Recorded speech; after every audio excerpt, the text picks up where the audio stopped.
Assalamualaikum warahmatullahi wabarakatuh. Alhamdulillahirabbil alamin. Assalatu wassalamu ala asrafil anbiya wal mursalin sayyidina Muhammadin wa ala alihi washabihi ajmain. Amma ba'du.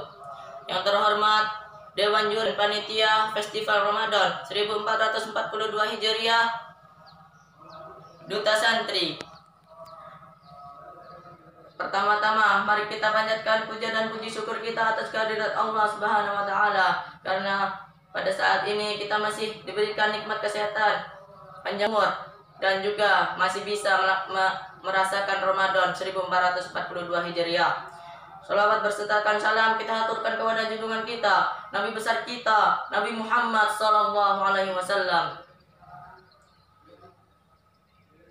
Berdirinya saya di sini ingin menyampaikan ceramah sedikit tentang ayo ke masjid sholat berjamaah. Tidak banyak orang yang tahu bahwa pahala dan keutamaan sholat berjamaah di masjid begitu besar di sisi Allah.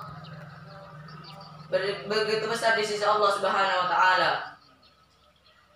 Jadi saya akan menyampaikan 10 pahala dan keutamaan sholat berjamaah di masjid. Yang pertama yaitu adalah pahala langkah kaki. Ketika seorang menuju masjid, maka setiap langkahnya itu akan diberikan 1 pahala, akan dihapuskan 1 dosa, dan akan ditinggikan 1 derajat oleh Allah Subhanahu wa taala. Kedua yaitu pahala menunggu waktu salat. Banyak di antara kita yang pergi ke masjid ketika azan. Karena mengapa? Karena ingin cepat selesai. Tapi pahala yang begitu besar adalah pahala ketika kita menunggu waktu salat. Sebaiknya kita gunakan menunggu waktu salat itu dengan berzikir kepada Allah Subhanahu wa taala. Orang yang menunggu waktu salat, maka ia akan diberi pahala seperti ia sedang salat. Hadis riwayat Bukhari. Yang ketiga yaitu didoakan oleh para malaikat. Ketika kita menunggu waktu sholat, dari kita pertama ingin memasuki masjid, dan ketika kita melaksanakan waktu sholat, kita akan didoakan oleh para malaikat. Ya Allah, ampunilah dia. Ya Allah, ampunilah dia. Tanpa henti hingga waktu sholat. Hadis riwayat Bukhari. Yang kelima yaitu, yang keempat yaitu dinaungi di hari kiamat nanti. Ada 7 golongan orang yang dinaungi di hari kiamat nanti, dan salah satunya adalah orang yang hatinya terpaut dengan masjid. Pemuda yang hatinya terkait dengan masjid, maka orang-orang inilah yang akan mendapatkan perlindungan dari Allah Subhanahu wa taala di hari kiamat nanti. Hadis riwayat Bukhari. Yang kelima yaitu pahala doa malaikat ketika di saf terdepan.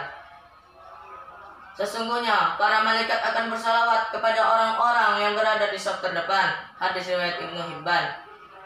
Menanggapi sabda beliau, para sahabat bertanya, apakah juga kepada orang-orang yang berada di saf kedua, wahai Rasulullah?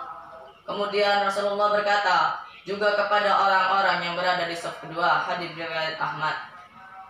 Yang keenam yaitu sholat subuh berjamaah. Ketika kita melaksanakan sholat subuh secara berjamaah, maka pahala kita akan dilipat gandakan menjadi 1119 kali lipat. Hadis riwayat Muslim. Yang ketujuh yaitu sholat isya berjamaah. Ketika kita melaksanakan sholat isya secara berjamaah, maka kita akan diberikan pahala 59 kali lipat. Hadis riwayat Muslim. Yang ke-8 yaitu sholat zuhur, sholat asar, dan sholat maghrib secara berjamaah.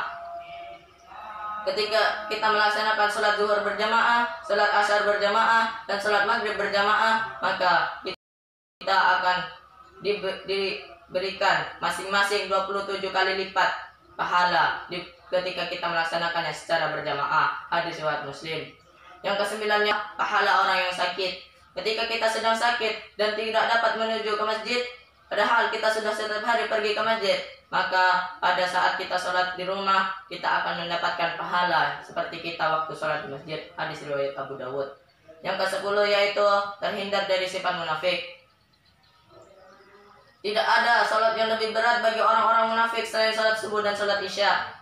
Seandainya mereka tahu bahwa nilai yang terkandung di dalam kedua salat tersebut, mungkin mereka akan pergi ke masjid walaupun dengan merangkak. Hadis riwayat Muslim.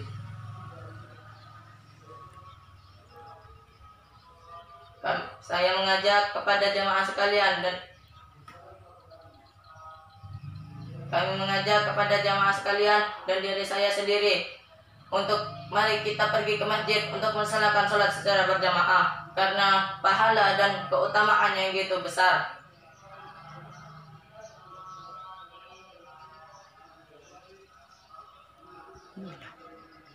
Saya tutup ceramah sedikit saya ini dengan depan hamzah alhamdulillahirabbil alamin.